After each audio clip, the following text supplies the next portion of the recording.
आनंद मठ। आनंद मठ और ऋषियों की अनमोल धरोहर को संजोएं।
सहनाववतु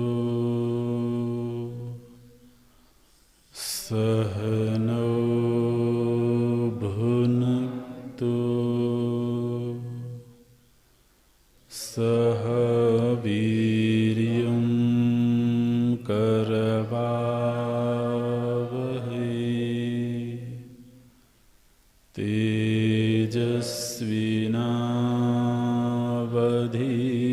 तेजस्विनावधीतमस्तु मा विद्विषावहै।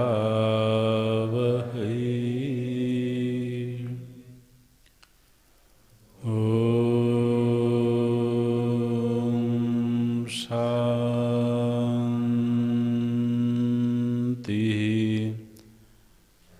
शान्ति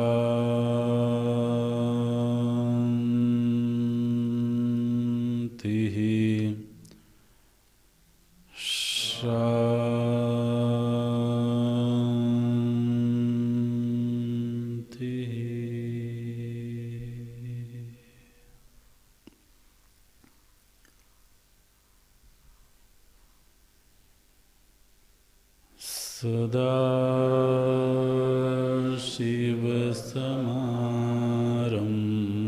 सदाशिवसमारम्भाम् शङ्कराचार्यमध्यमाम्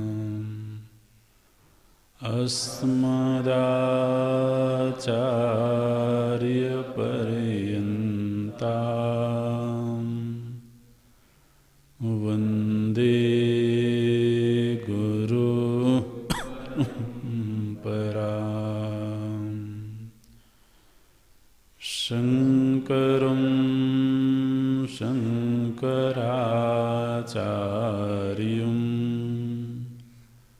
केशवं वादरायणम्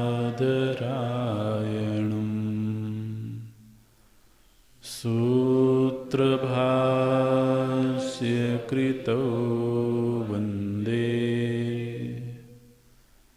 भगवन्तौ पुनः पुनः भगवन्तौ पुनः पुनः।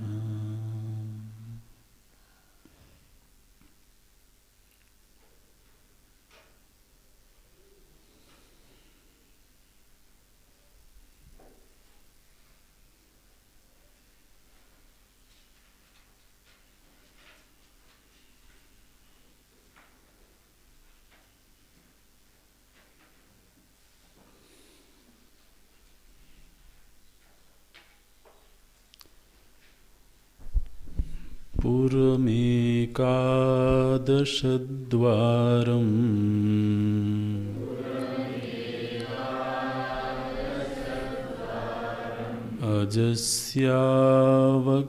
अजस्यावक्रचेतसः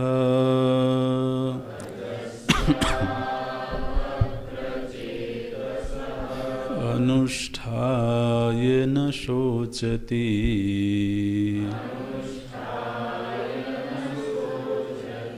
विमुक्तश्च विमुच्यते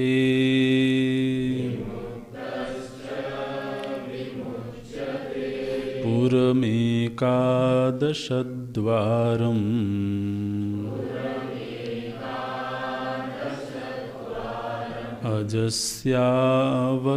अजस्यावक्रचेतसः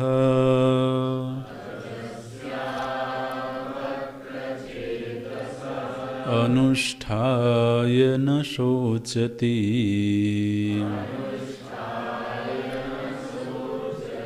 विमुक्तश्च विमुच्यते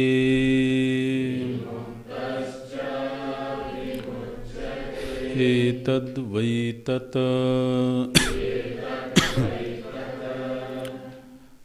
पुनरपि प्रकारान्तरेण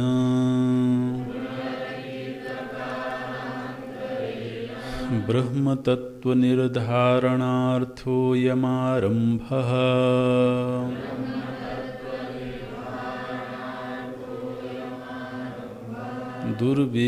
दुर्विज्ञेयत्वाद् ब्रह्मणः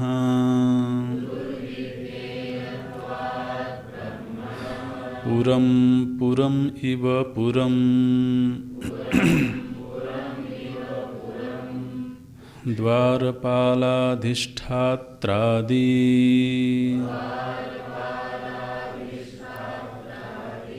अनेकपुरोपकरणसम्पत्तिदर्शनात्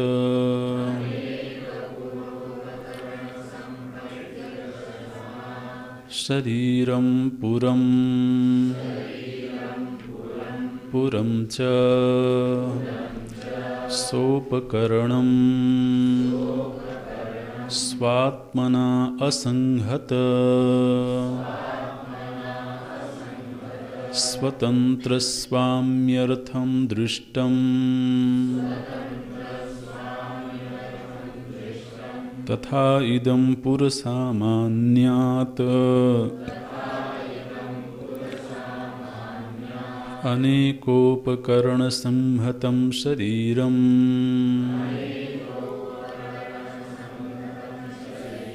स्वात्मना असंहतराजस्थानीयस्वाम्यर्थम्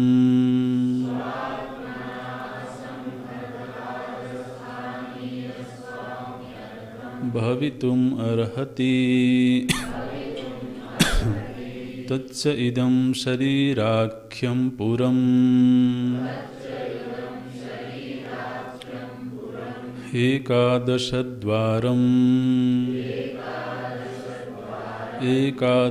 एकादशद्वाराणि अस्य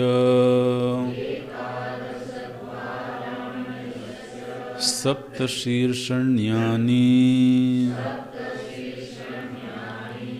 नाभ्यासः अर्वाञ्चि त्रीणि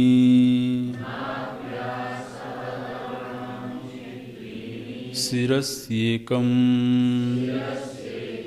तैः एकादशद्वारं पुरम्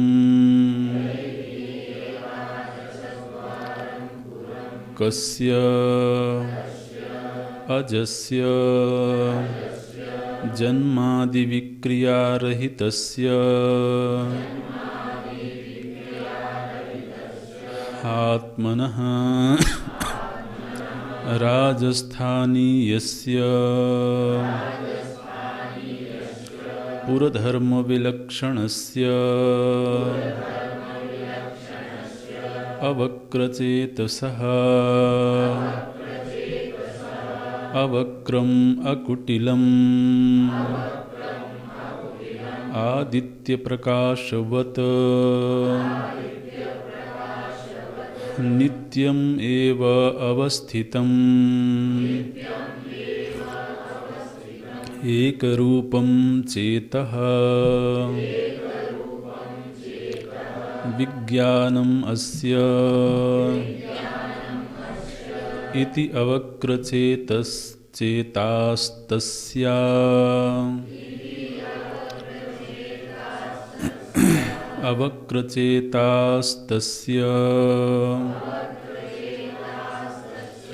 अवक्रचेतसः राजस्थानीयस्य ब्रह्मणः यस्य इदं पुरं तं परमेश्वरं पुरस्वामिनम् अनुष्ठाय ध्यात्वा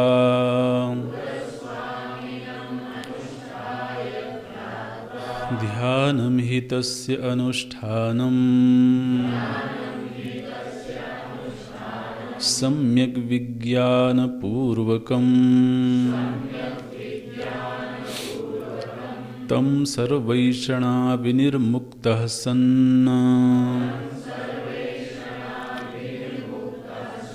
समं सर्वभूतस्थं ध्यात्वा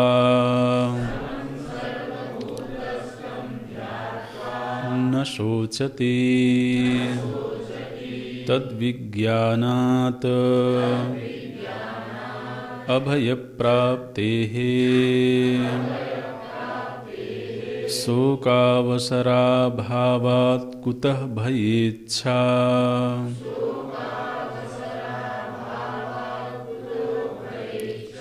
इहैव अविद्याकृतकामकर्मबन्धनैः विमुक्तो भवति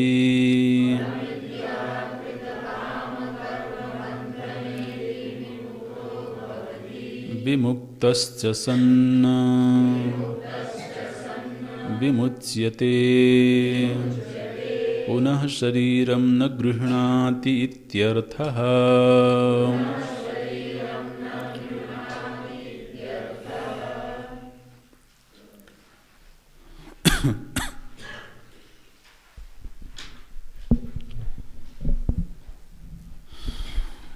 पूर्व की वल्ली में जिस तरह से आरंभ में बहिर्मुखता की निंदा और अंतर्मुखता की प्रशंसा की गई, लगभग उसी का निर्वचन अंत के 2 मंत्रों में श्रुति ने किया। बहिर्मुखता नानात्व को दिखाती है, अनेकत्व का दर्शन करवाती है,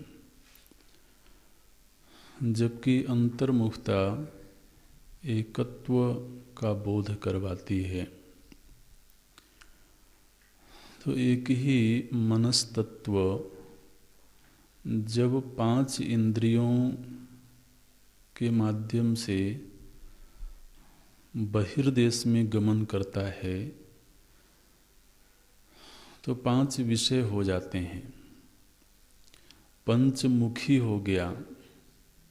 एक ही मन 5 इंद्रियों का रूप धारण करके पंचमुखी हो गया, और फिर उन 5 मुखों से जिन विषयों का ग्रहण होता है वो विषय असंख्य हो जाते हैं, उनका विस्तार होता चला जाता है। उन विषयों की अपेक्षा इंद्रियों की संख्या 5 है, इंद्रियों की अपेक्षा मन 1 है।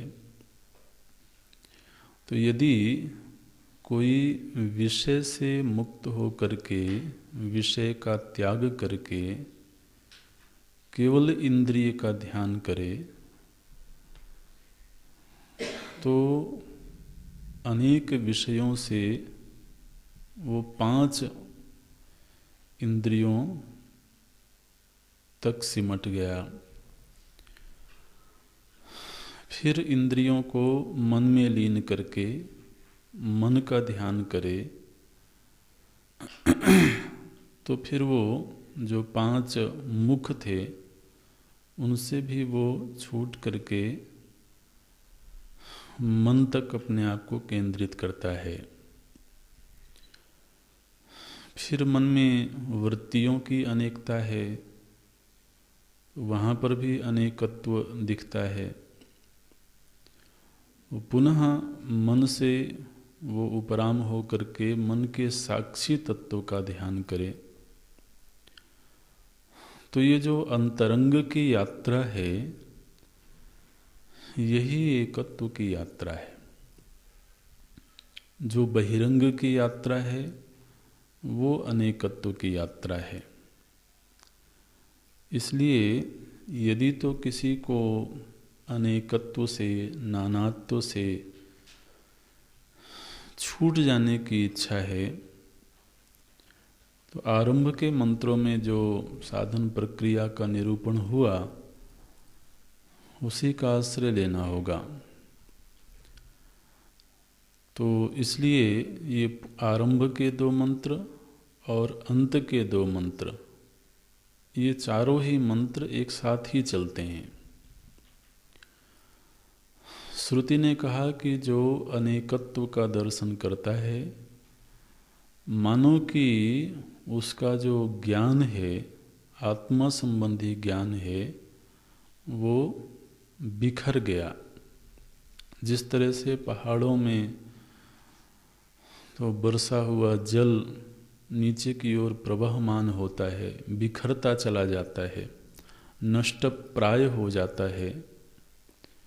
ठीक इसी तरह से इंद्रियों के सहारे बहिर्देश में गमन करता हुआ जो ये जीव है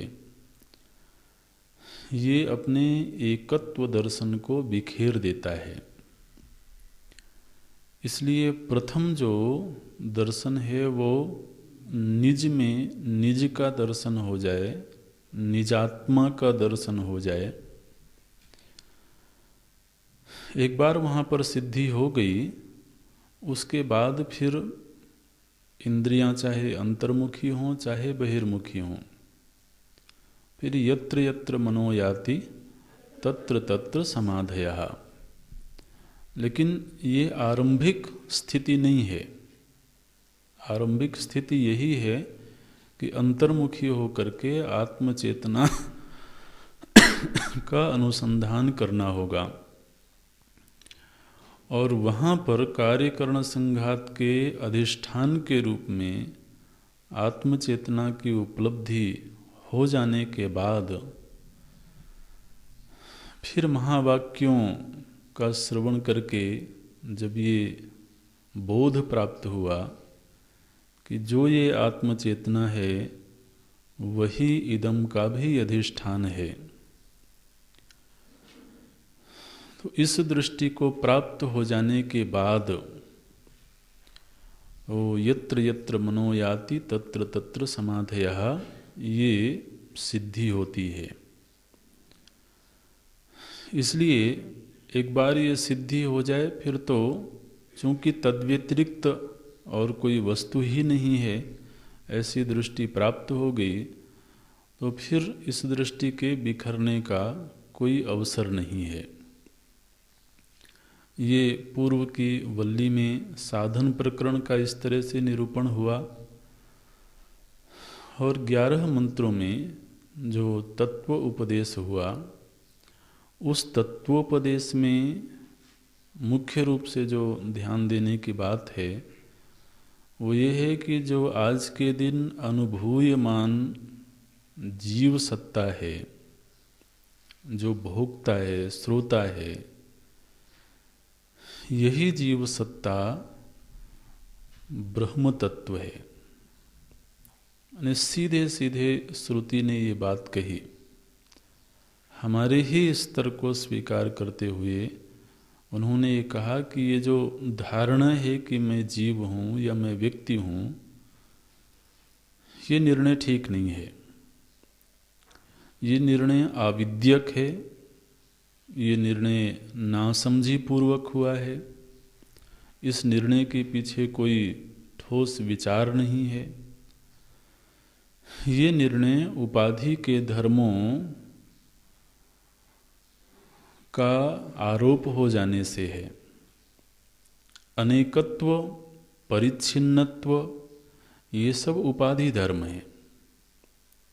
इन उपाधि धर्मों का आरोप आत्मचेतना में करके ही हम मनुष्य, व्यक्ति, स्त्री, पुरुष, जाति, वर्ण, आश्रम आदि का आरोप कर लेते हैं।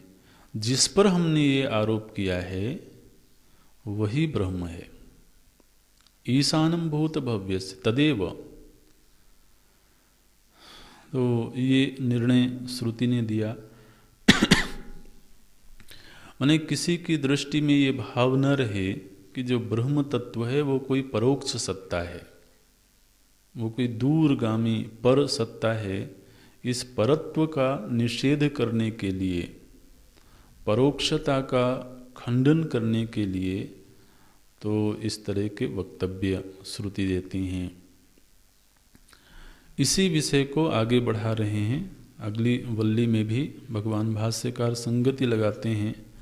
पुनरपि पुनः अपि प्रकारांतरेण ब्रह्म तत्व निर्धारणार्थ अयम आरंभ।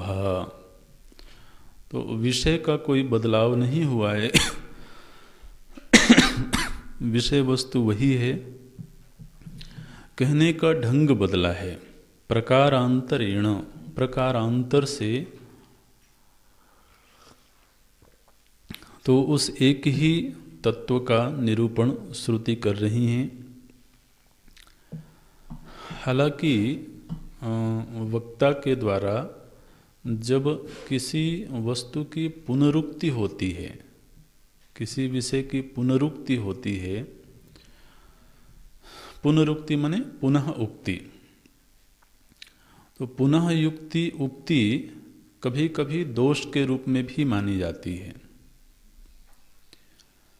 लेकिन पुनः उक्ति दोष तब मानी जाती है जबकि हमने उस विषय को प्रथम वक्तव्य में समझ लिया हो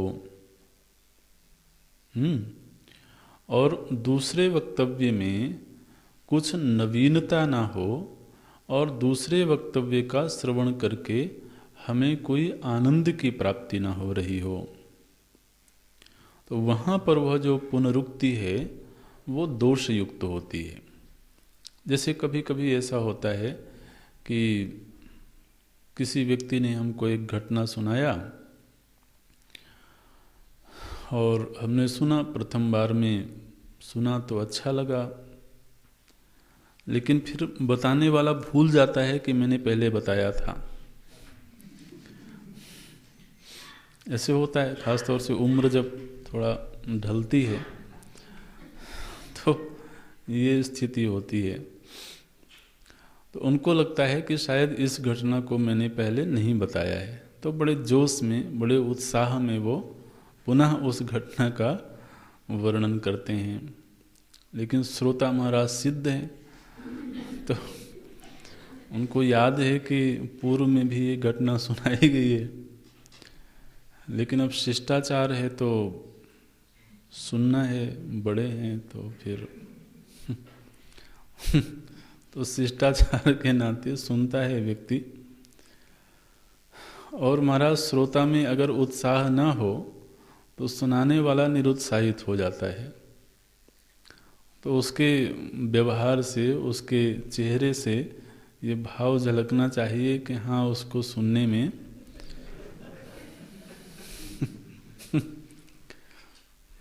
तो इसलिए व्यक्ति प्रयत्न करता है कि मैं इस तरह से न जताऊं कि आप जो बता रहे हो पहले बता चुके हो, तो कोशिश करता है। लेकिन वही अगर तीसरी बार, चौथी बार, तो फिर उसको लगता है कि अभी तो कुछ ज़्यादा हो रहा है, तो फिर वो कहता है दादाजी कितनी बार सुनाओगे यही बात को।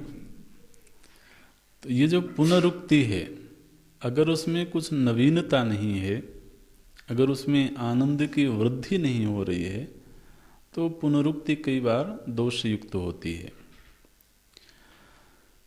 लेकिन यहाँ जिस विषय का निरूपण श्रुति कर रही हैं वो हर बार श्रवण करने में आनंद की वृद्धि करती है और उसके कुछ नए आयाम हमारे सामने प्रकट होते हैं, खुलते हैं। इसलिए जैसे सगुण भगवान के विषय में कोई चर्चा हो रही हो, लीला आदि की चर्चा हो रही हो, तो वो हमेशा ही नित्य नवीन रस का स्राव करती है, नवीन रस की प्राप्ति होती है, प्रेम की वृद्धि होती है। इसलिए फिर वह पुनरुक्ति दोष युक्त नहीं मानी जाती है, बल्कि वो मंगलमयी है, वो अनिवार्य है। तो बोलते हैं कि पुनः अपि प्रकारांतरेण, कहने का ढंग बदल करके श्रुति उसी ब्रह्म तत्व का निर्धारण करने के लिए, उसी ब्रह्म तत्व का निश्चय करने के लिए अयम आरंभः दुर्विज्ञत्वात् ब्रह्मणः, क्योंकि उसको समझना कठिन होता है, इसलिए जब नए नए आयाम खुलते जाते हैं तो वो सुविज्ञेय होता जाता है। क्या बोलते हैं श्रुति, तो आप मंत्र देखें। अजस्य एकादशद्वारम पुरम, बोल रही हैं कि अजस्य, अज नाम की एक वस्तु है, उस अज के या उस अज का एक पुर है। अज नाम की एक वस्तु है, वो उसके रहने का स्थान क्या है, बोले वो एक पुर में रहता है। पुर माने नगर, गांव, पुर से ही पुरी बन जाता है। तो ये अज नाम की एक चीज है जो एक पुर में रहती है। अच्छा, और उस पुर के 11 दरवाजे हैं। एकादश द्वारम पुरम, 11 दरवाजों से युक्त 11 द्वार वाली एक पुरी है जहाँ पर अज रहता है। और वह अज कैसा है, बोलते हैं अवक्र चेतसः। तो उसके 2 नाम दिए गए, अजस्य अवक्र चेतसः। अजस्य का अर्थ है अज का, षष्ठी विभक्ति में है, अज का, और अवक्र चेतसः ये भी उसी विभक्ति में है। तो अवक्र चेतस का, अज का एक नगर है, एक पुर है, वो 11 द्वार वाला है। ऐसे 11 द्वार वाले पुर में रहने वाले जो अज और अवक्र चेतस हैं, जो व्यक्ति उनका अनुष्ठान करता है, पुर का नहीं,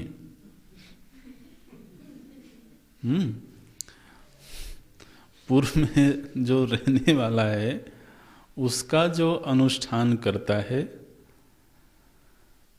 उसके जीवन से शोक की निवृत्ति हो जाती है। अनुष्ठाय, अनुष्ठान करने से न शोचति।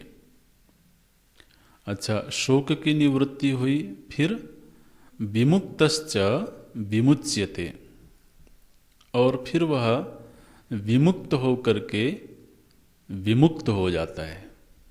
ये श्रुति कह रही है, विमुक्तश्च विमुच्यते। 2 बार इस शब्द का प्रयोग किया गया, इसका अर्थ भगवान भाष्यकार बताएंगे। तो ये मंत्र है, बोलती हैं कि अज नाम का एक तत्व है जो 11 द्वार से युक्त पुर में निवास करता है। वह अज अवक्र चेतस है, और जो उस अज का अनुष्ठान करता है, ध्यान करता है, वह शोक से मुक्त हो करके और फिर मुक्त हो जाता है। देखिए, तो अब ये तो श्रुति मूल तो ग्रंथ है। फिर इसी का जब भगवान दोहन करते हैं तो क्या बोलते हैं, नवद्वारे पूरे देही, ऐसे बोलते हैं ना गीता जी में। यहाँ से वो दुग्ध का दोहन हुआ। दोग्धा गोपाल नंदना, गोपाल नंदन दोग्धा हैं। सर्वोपनिषदों गावो, ये सारी उपनिषदें गाय हैं, गऊ हैं। और दोग्धा गोपाल नंदना, गोपाल नंदन दुग्ध दूहते हैं। तो कहाँ कहाँ से वो दुग्ध आया है, वो देखिए एक ये मंत्र यहाँ पर श्रुति कहती हैं एकादश द्वार और भगवान कहते हैं नवद्वार, तो उसकी संगति लगाई जाएगी। बोलते हैं भगवान भाष्यकार, पुरम पुरम इव पुरम, पुर की तरह एक पुर है। पुर माने जो नगर होता है, तो नगर की ही तरह पुरम इव, पुर की भांति एक पुर है।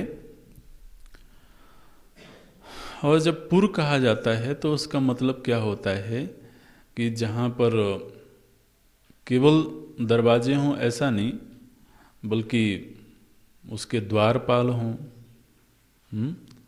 उस नगर के संरक्षक हों, उसके अध्यक्ष हों, उसके सुरक्षा कर्मचारी हों, उसके सफाई कर्मचारी हों। तो ऐसे अनेक साधनों से युक्त पुर होवे तब तो उसको पुर कहा जाएगा। और केवल वहाँ दीवारें खड़ी हों तो उसको पुर थोड़ी कहेंगे। तो पुर तब कहलाएगा जब द्वारपाल अधिष्ठात्रादि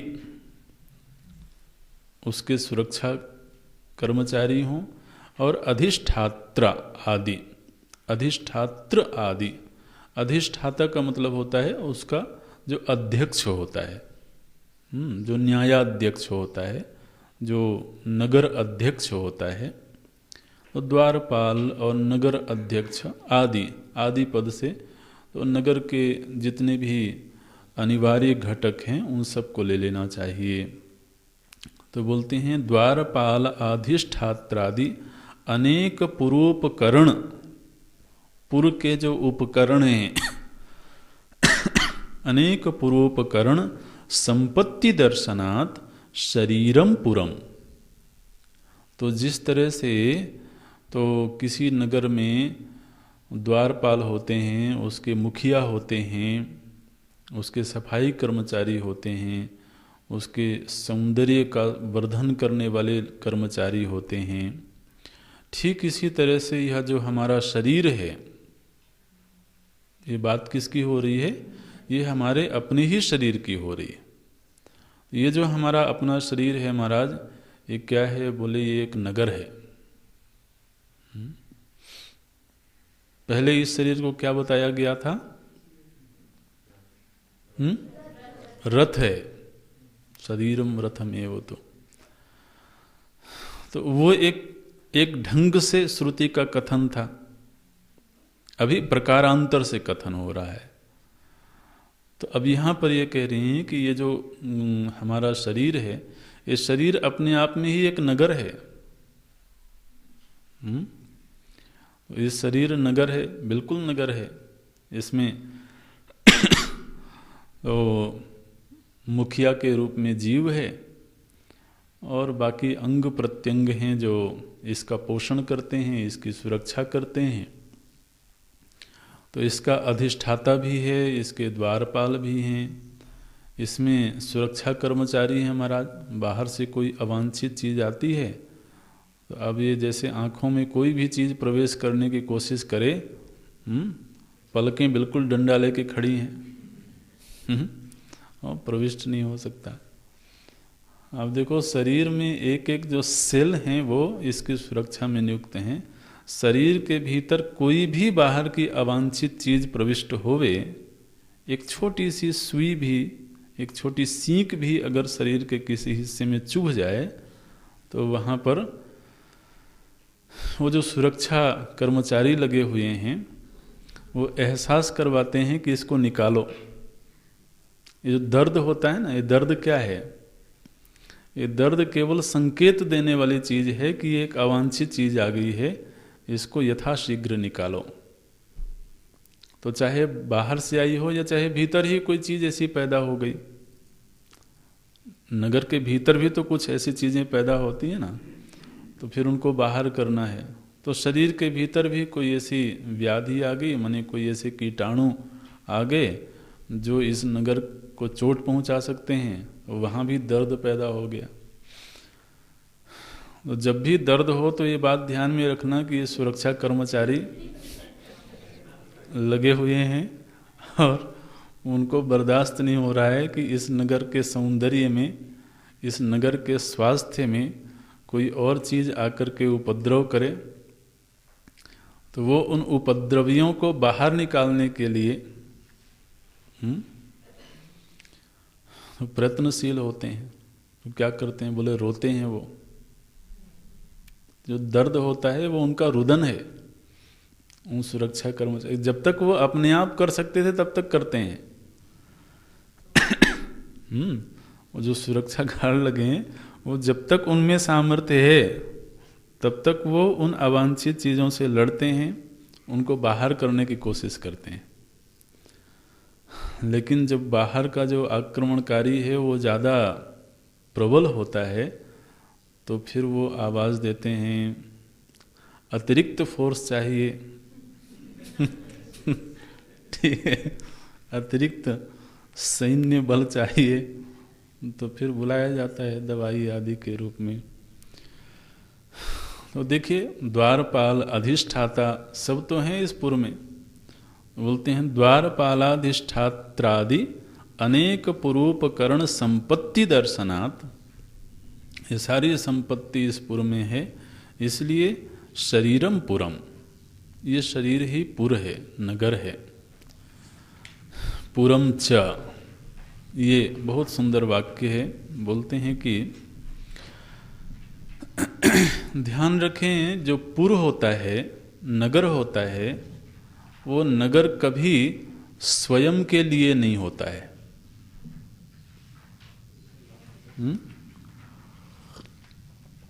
नगर के सारे उपकरण, नगर के सारे आयाम, सारे घटक, नगर का सौंदर्य, नगर का वैभव, वो सब का सब नगर के लिए नहीं होता है। वो किसी के उपभोग के लिए नगर होता है। नगर नगर के लिए थोड़ी होता है। बोले हम जाकर के एक नगर बना आए, रहता कौन है? बोले रहता कोई नहीं है। तो नगर किसके लिए है भाई? तो इसी तरह से जो शरीर रूपी नगर है, जो द्वारपाल अधिष्ठाता आदि उपकरण संपत्तियों से संपन्न जो नगर है, वो उस नागरिक के लिए है जो नगर का हिस्सा नहीं है। क्या बोलते हैं? पुरम च, ये जो पुर होता है, सोपकरणम, अपने उपकरणों के सहित, स्वात्मना असंहत, अपने घटकों से पृथक, अपने आयामों से पृथक, असंहत स्वतंत्र स्वाम्यर्थम दृष्टम। नगर जो होता है वह उस स्वामी के लिए होता है जो स्वामी उस नगर का हिस्सा नहीं है। ठीक है ना? नगर का हिस्सा नहीं है माने क्या? जो नगर के बिना भी रह सकता है, लेकिन नगर जिसके बिना नहीं रह सकता। ठीक है? तो आप देखिए, जो घर का मालिक होता है महाराज, वो तो दूसरा घर बना ले या बिना घर के भी रह ले, लेकिन घर का मालिक यदि घर को छोड़ के चला जाए तो घर धीरे धीरे करके वो नष्ट हो जाता है। तो इसी तरह से नगर की ये प्रकृति है। पुराने नगर ऐसे दिखाई देते हैं किसी आक्रमण की वजह से या किसी भी वजह से जो वहाँ के नागरिक थे वो नगर छोड़ के चले गए। अभी अभी भी ऐसे ऐसे नगर दिखाई देते हैं, खंडहर हो गए, वो खत्म हो गए। तो नगर नगर के लिए नहीं होता है, नगर के किसी घटक के लिए नहीं होता है, बल्कि जो नगर से विलक्षण मालिक है उसके लिए वो नगर होता है।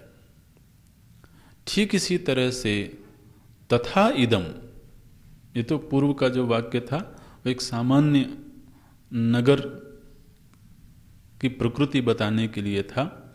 पुरम च सोपकरणम स्वात्मना असंहत स्वतंत्रस्य स्वाम्यर्थम दृष्टम। जो स्वतंत्र स्वामी होता है उस स्वामी के लिए ही नगर बनाया जाता है, यही हमने देखा है हर जगह पर। अब यदि तो ये यथार्थ है, ध्यान देना, एक एक वाक्य अगर हम स्वीकार करते जाते हैं तो फिर आगे की जो स्थापना होगी वो सूक्ष्म होती जाएगी। जैसे अगर श्रुति ने कहा कि ये जो शरीर है ये पुर की भांति है,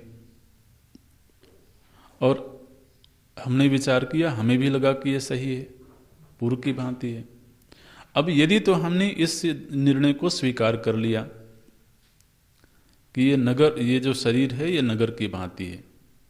ध्यान रखें, अगर स्वीकृति ये है कि ये शरीर नगर नहीं बल्कि स्वामी है, तो फिर आगे के विचार बदल जाएंगे। इसलिए पहली जो स्वीकृति है कि अगर श्रुति कह रही है कि पूर्व की भांति है और विचार करके हमें भी लगता है कि पूर्व की भांति है, तो फिर आगे की स्थापनाएं बदलती चली जाएंगी। तो पहले श्रुति ने कहा पुरम इव पुरम शरीरम दृष्टम, शरीर एक पुर की भांति दिखाई देता है। हमने खूब विचार किया, हमें भी यही लगा कि ये पुर है। उसके आगे की स्थापना क्या है कि फिर जहाँ कहीं भी हमने पुर देखे हैं, नगर देखे हैं, तो कहीं भी ऐसा कोई नगर नहीं मिला जो स्वयं के लिए होता हो। हर पुर अपने स्वामी के लिए होता है, और उस स्वामी के लिए जो स्वतंत्र होता है, माने जो उस पुर का अंग नहीं होता है। ये दूसरी स्थापना हो गई। हमने विचार किया, हमें लगा ठीक है, स्वीकार कर लिया। बोले बस अगर ये स्वीकृति हो गई तो फिर ये समझो कि ये जो शरीर रूपी पुर है, ये पुर भी एक ऐसे मालिक के लिए है जो मालिक इस पुर का अवयव नहीं है, जो स्वतंत्र है। देखिए बोलते हैं तथा इदम, ठीक वैसे ही इदम पुरम, यह जो पुर है, पुर सामान्याद अनेकोपकरण संहतम शरीरम, यह जो हमारा अपना शरीर है अनेक उपकरणों से युक्त यह शरीर किसके लिए है? बोले स्वात्मना असंहत, अपने आप से भिन्न, अपने घटकों से पृथक, स्वात्मना असंहत राजस्थानीय स्वाम्यर्थम भवितुम अर्हति। जिस तरह से किसी नगर का कोई राजा होता है, राजस्थानीय माने राजा की भांति। यहाँ पर कोई राजस्थानी नहीं करना भाई, सब राजस्थानीय, राजा की तरह नहीं बोले, ये इस नगर में राजस्थानी कहाँ से आ गया भाई तो जो राजा के स्थान पर, जिस नगर में राजा होता है वही नगर का मालिक होता है, मुखिया होता है, स्वामी होता है। इसी तरह से इस शरीर में भी एक राजा है। संकेत क्या है कि इस शरीर में भी एक राजा है, जिस राजा के लिए ये शरीर रूपी नगर बसा हुआ है, और वह राजा इस शरीर रूपी नगर का अंग नहीं है। इस शरीर रूपी नगर से वो स्वतंत्र है, पृथक है, असंहत है। ऐसे बोलते हैं शरीरम स्वात्मना असंहत राजस्थानीय स्वाम्यर्थम भवितुम अर्हति। निश्चित रूप से यह शरीर रूपी नगर उसी स्वामी के लिए होना चाहिए। तो महाराज वो स्वामी आता है जब ये शरीर बन जाता है, नगर जब बन गया तब स्वामी आता है गर्भ में, और फिर वो स्वामी जब तक रहता है इस नगर में तब तक ये नगर फलता फूलता रहता है। और जैसे ही स्वामी महाराज राजधानी बदल दी, भाई दिल्ली थी, दिल्ली से फतेहपुर कर दिया तो जैसे ही राजधानी बदली तो वो जो नगर है वो धीरे धीरे धीरे करके नष्ट प्राय हो जाता है। तो वो उस स्वामी के लिए ही ये नगर बना हुआ है। तच्च इदम शरीराख्यम पुरम, यह जो शरीर रूपी पुर है, शरीर रूपी नगर है, ये हमारे ध्यान के विषय हैं। लोग कहते हैं ना ध्यान किसका करें, यही तो ध्यान के विषय हैं। उस शरीर को नगर की भांति देखा जाए, शरीर में जो आत्म चेतना है वो इस शरीर का मालिक है, इसका अधिष्ठाता है, इसका स्वामी है, और वो इस शरीर का हिस्सा नहीं है, इससे पृथक है। ये दृष्टि प्राप्त होनी चाहिए। यह जो शरीर रूपी पुर है, तच्च इदम शरीराख्यम पुरम एकादश द्वारम, एकादश द्वाराणि अस्य, इसके एकादश द्वार हैं। एकादश तो इसके आवागमन के मार्ग हैं। तो एकादश द्वाराणि अस्य, एकादश द्वार क्या हैं? तो बोलते हैं सप्त शीर्षण्यानि। तो अब देखिए यहाँ पर तो इंद्रिय की दृष्टि से तो जैसे नेत्र इंद्रिय एक है, लेकिन चूंकि गोलक दो हैं इसलिए दो की गणना कर रहे हैं। तो हमारे शिरोभाग में ऊपर के हिस्से में तो 7 द्वार हैं, जिनमें कि 2 नेत्र, 2 कर्ण, 2 नासिका छिद्र और 1 मुख। तो इस तरह से 7 द्वार हो गए। और फिर नाभि और अधोभाग के 2 द्वार, तो ये 10 हो गए। और फिर बोलते हैं तो सप्त शीर्षण्यानि नाभ्यास अरवांची, अरवांची माने अधोभाग के द्वार, नाभ्यासह नाभि के सहित त्रीणि, तो 7 और 3 10 हो गए। और फिर शिरस्य एकम, और सिर में जो ब्रह्मरंध्र है, तो अब ये नाभि और ब्रह्मरंध्र ये 2 द्वार बंद हो गए, इसलिए प्रभु जी ने नवद्वार ये बात कही। लेकिन ये नाभि और ब्रह्मरंध्र भी किसी समय पर तो द्वार के रूप में थे। तो जब हम गर्भ में थे तो नाभि से ही हमको आहार मिलता था, यहाँ तक कि प्राणवायु भी नाभि से ही आती जाती थी, तो वो भी द्वार स्थानीय है। और जो ब्रह्मरंध्र है वो भी बहुत देर में ही बंद होता है। तो इस तरह से ये एकादश द्वार वाला तई ही एकादश द्वारम पुरम, ये एकादश द्वार वाला पुर हो गया। तो नगर की संरचना तो हो गई, नगर के विषय में निर्णय भी हो गया कि ये नगर किसी असंहत के लिए होता है, किसी स्वामी के लिए होता है, जो स्वामी स्वतंत्र होता है। अब नगर का निर्माण हो जाने पर प्रश्न ये है कि तैहि एकादश द्वारम पुरम कस्य, ये किसका नगर है, ये इसका स्वामी कौन है?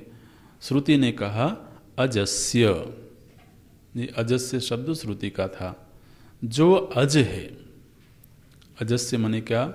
जन्मादि विक्रिया रहितस्य आत्मनः, जो जन्म आदि विक्रिया से रहित एक अज तत्व है।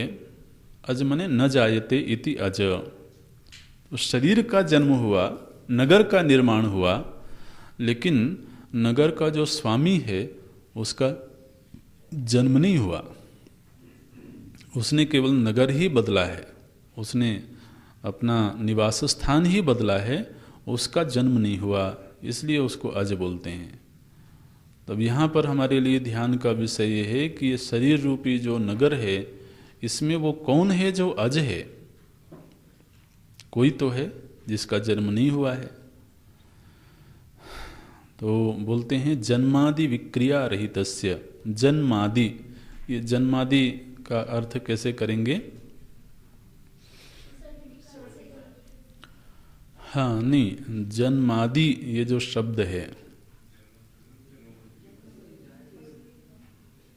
नहीं नहीं नहीं, वो तो ठीक है, लेकिन उस शब्द का जो विग्रह हम पूछ रहे हैं, हाँ, जन्म रूपी विकार जो आदि विकार है, आदि माने प्रथम, आदि माने प्रथम होता है। आदि विकार जन्म, क्योंकि ये जन्माद्य से आता है, ये शब्द आगे बहुत महत्व का हो जाएगा, इसलिए इस शब्द को समझ के रखना चाहिए। आदि का मतलब यहाँ एक्स्ट्रा के अर्थ में नहीं है, इत्यादि जैसे हिंदी में होता है ना इत्यादि, उस अर्थ में आदि संस्कृत में नहीं आता है। आदि माने प्रथम। तो षड विकारों में से जो प्रथम विकार है क्या? जन्म। तो जन्म आदि माने जन्म रूपी जो प्रथम विकार है, उस विकार से युक्त जो है उसको बोलते हैं जन्मादि। तो एक ऐसा तत्व है जिसमें प्रथम विकार ही नहीं है, जिसका जन्म ही नहीं है। तो जन्म रूपी प्रथम विकार से रहित जो तत्व है उसको बोलते हैं जन्मादि विक्रिया रहितस्य आत्मनः। वो आत्मा कैसा है? बोले राजस्थानीय से, राजा के स्थान पर है, राजा की भांति है, लेकिन पुरधर्म विलक्षणस्य, यह इस नगर के धर्म से, इस पुर के धर्म से विलक्षण है। इससे, इसके धर्मों से उसका धर्म भिन्न है, प्रथम है।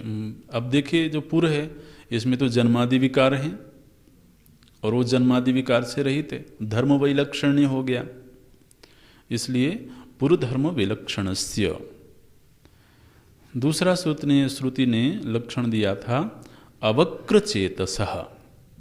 अवक्र चेतसः का अर्थ करते हैं अवक्रम अकुटिलम। वक्र, वक्र का अर्थ होता है कुटिल। तो अवक्र चेतसः माने अकुटिल। अकुटिल माने क्या बोलते हैं? आदित्य प्रकाशवत नित्यम एव अवस्थितम एक रूपम चेतः। अवक्र माने जिसमें टेढ़ापन नहीं है, जिसमें कुटिलता नहीं है, ऐसे कुटिलता रहित जो विज्ञान है, अवक्र चेतः। चेतः का अर्थ करते हैं विज्ञानम। अवक्र का अर्थ किया गया अकुटिलम, चेतः का अर्थ किया गया विज्ञानम। तो एक ऐसा विज्ञान है जो कुटिल नहीं है। कुटिल नहीं है माने क्या? हाँ नहीं यहाँ पर अर्थ मतलब सामान्य रूप से तो शब्द का अर्थ वही होता है, लेकिन कुटिल का मतलब होता है एक समय एक रूप हो, दूसरे समय रूप बदल जाए। तो ये जो ज्ञान है, इस ज्ञान में कभी परिवर्तन नहीं होता है। अर्थ क्या लेना है कि कुटिल मने एक समय एक रूप, दूसरे समय रूपांतर हो गया, बदलाव, तो बोलते हैं कुटिल है ये व्यक्ति। आज एक बात करता है, कल दूसरी बात करता है, तो कुटिल है। लेकिन ये जो ज्ञान है, ये ज्ञान कैसा है? जो एक रस है। तो ये जो वृत्ति में जो ज्ञान है, ध्यान देना, वृत्ति का जो ज्ञान है वो एक रस ज्ञान नहीं है भाई। वृत्ति का कभी उदय हुआ, कभी लोप हुआ, कभी जागृत अवस्था आई तो ज्ञान की स्थिति है, सुसुप्ति अवस्था आई तो ज्ञान का लोप हो गया। इसलिए जो वृत्तिस्थ ज्ञान है वो तो अवक्र चेतस नहीं है। लेकिन जो वृत्ति का साक्षी है, वो जो ज्ञान है, उसमें कोई परिवर्तन नहीं है, उसमें कोई लुप्त हो जाना या प्रकट हो जाना, ये स्थिति नहीं है। इसलिए दृष्टांत क्या दिया गया यहाँ पर? आदित्य प्रकाशवत, माने क्षण प्रध्वंसी नहीं है। ये ज्ञान ऐसा है जो क्षण प्रध्वंसी नहीं। वृत्तिस्थ ज्ञान क्षण प्रध्वंसी है। वृत्ति का जो ज्ञान है वो हर क्षण में पैदा हो रहा है, हर क्षण में नष्ट हो रहा है। तो यहाँ पर दृष्टांत दीपक की लौ का नहीं दिया गया, वो दृष्टांत में बड़ी बारीकी है। दीपक का जो लौ होता है, उस लौ में क्षण प्रध्वंसी धर्म है। वहाँ हर क्षण वो नष्ट हो रही है, नवीन पैदा हो रही है।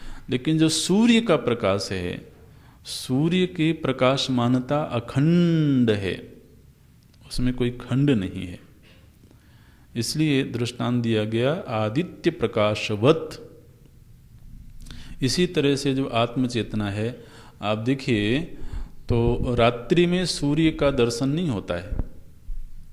इसका मतलब ये नहीं है कि सूर्य की प्रकाशमानता लुप्त हो गई।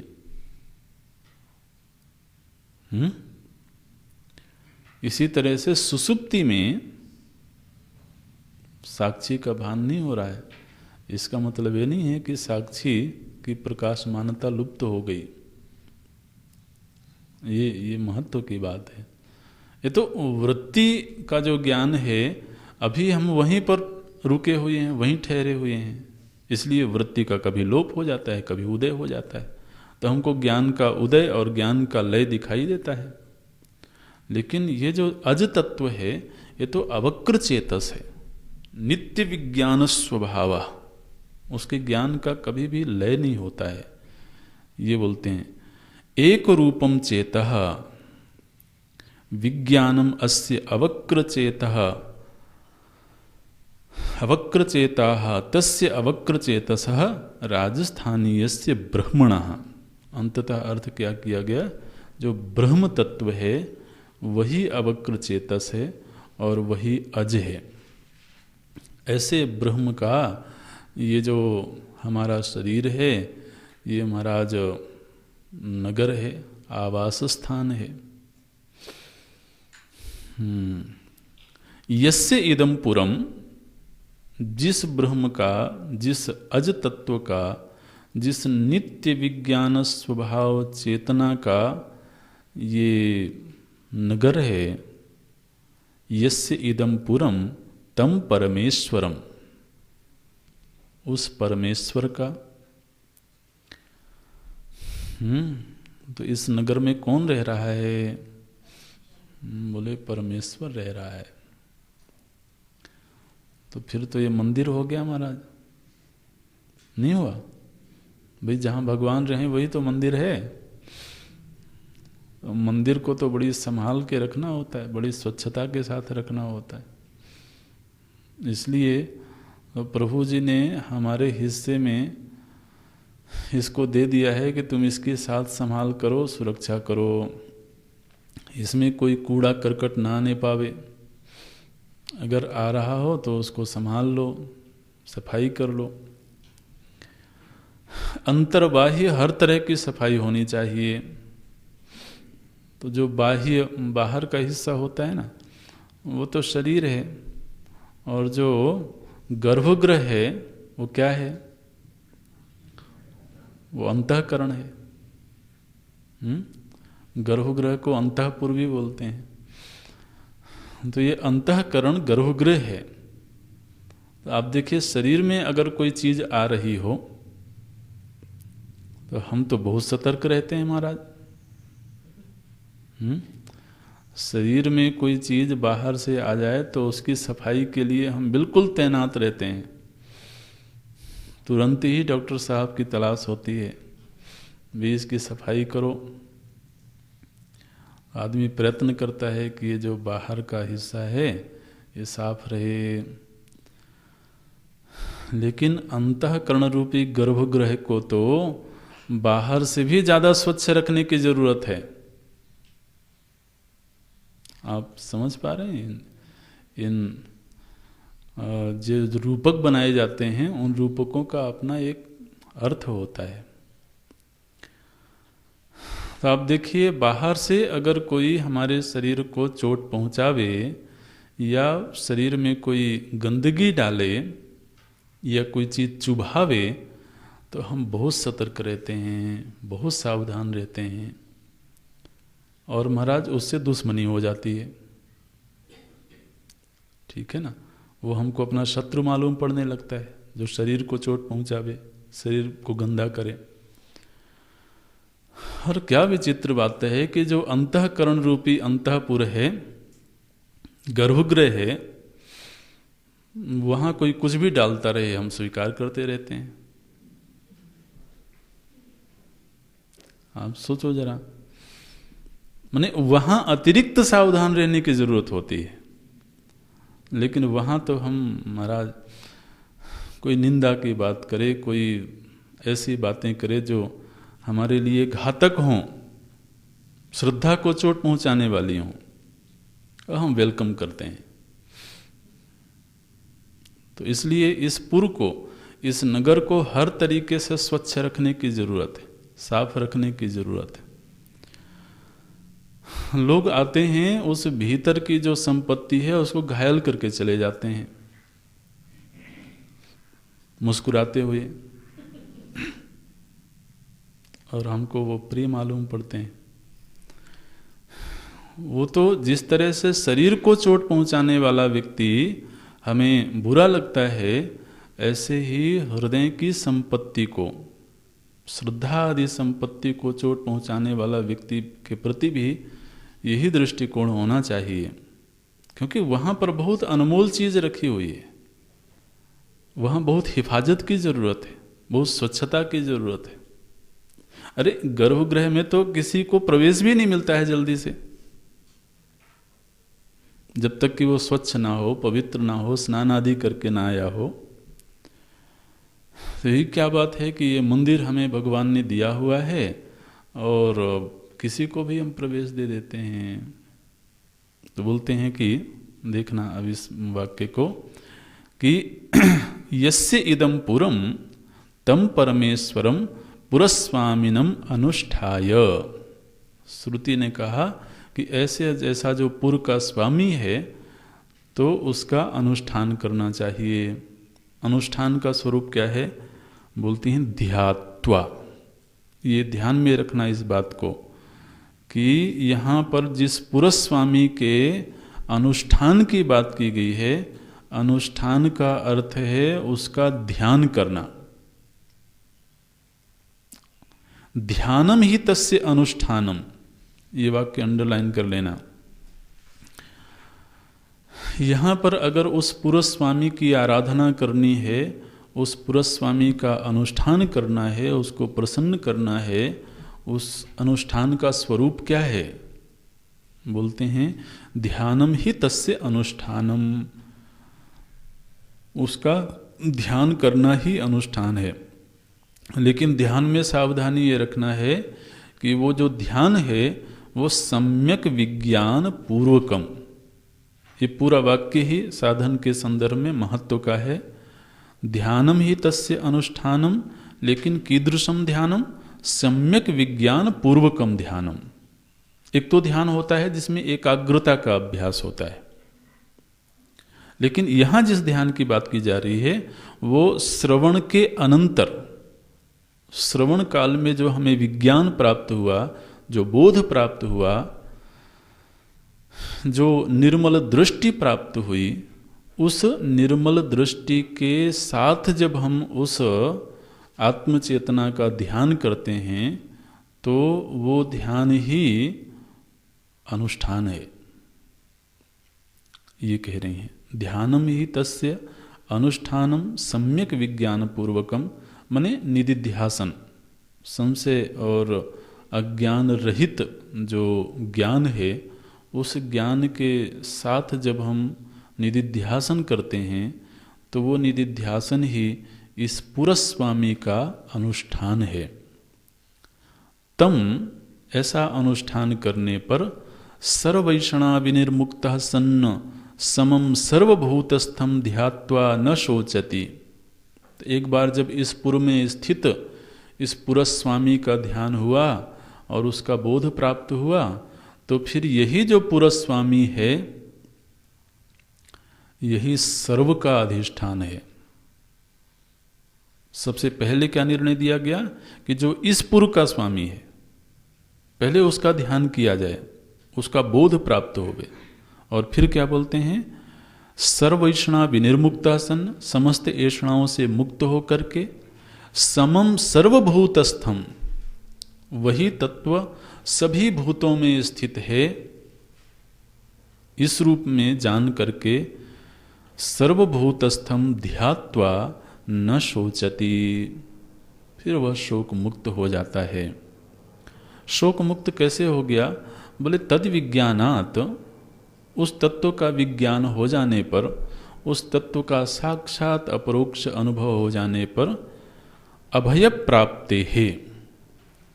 चूंकि भय देने वाला कोई और रहा नहीं, तो अभय की स्थिति प्राप्त हो जाने पर शोक अवसर अभावात कुतो भय इच्छा, तो शोक का अवसर ही नहीं रहा। भाई शोक तो तब होवे जब दूसरा होवे, द्वैत में ही तो शोक होता है। जब एक ही तत्व है तो कौन किसका शोक करे?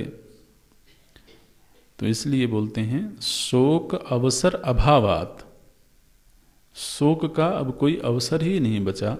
कुतः भयेच्छा, तो भय के लिए भी अवसर कहाँ है? फिर श्रुति ने कहा विमुक्तश्च विमुक्तश्च विमुच्यते, ये दो शब्द दिए श्रुति ने। भगवान भाष्यकार बोलते हैं कि प्रथम जो विमुक्तश्च माने विमुक्त होकर के, उसका अर्थ है जीवन मुक्त। बोलते हैं इहैव, इहैव का अर्थ है अस्मिन् जीवने अस्मिन् शरीरे, इहैव इहैव अविद्याकृत काम कर्म बंधनैः विमुक्तो भवति। माने वो इस शरीर में रहते हुए ही जीवनेव मुक्तो भवति, अविद्या काम कर्म आदि के बंधन से वो मुक्त हो गया। और जो जीवन मुक्त है वही विदेह मुक्त है। विमुक्तश्च सन्न विमुच्यते, विमुच्यते का अर्थ क्या है? बोले पुनः शरीरम न गृह्णाति इत्यर्थः। वो विदेह मुक्त हो गया, माने अब उसको पुनः देह धारण करने की आवश्यकता नहीं है। ये फलश्रुति है। और दो विभाग, मुक्ति के प्रसंग में दो विभाग किए जाते हैं, एक जीवन मुक्त और एक विदेह मुक्त। हालांकि तत्व दृष्टि से इनमें कोई भेद नहीं है, अनुभूति की दृष्टि से कोई भेद नहीं है, लेकिन शरीर की दृष्टि से अभी शरीर है और फिर शरीर नहीं रहा, तो उस धरातल पर ये दो विभाग किए जाते हैं। लेकिन जीवन रहते ही जो मुक्ति लाभ हो गया उस आनंद में, और शरीर छूटने के बाद जो आनंद है उसमें कोई भेद नहीं है, वो एक ही स्थिति है। बोलते हैं विमुक्तश्च विमुच्यते। अब देखिए कहीं परोक्ष किसी विषय की बात ही नहीं हुई, सब तो हमारे पास ही उपलब्ध है। नगर भी यही है, नगर स्वामी भी यही है, और उसका ध्यान करने वाला भी यही है। ओम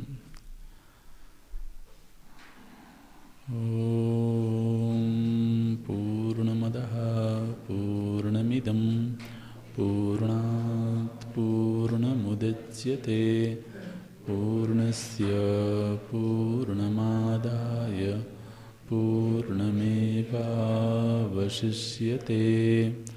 ओम शांति शांति शांति। हरि ओम। श्री गुरुभ्यो नमः।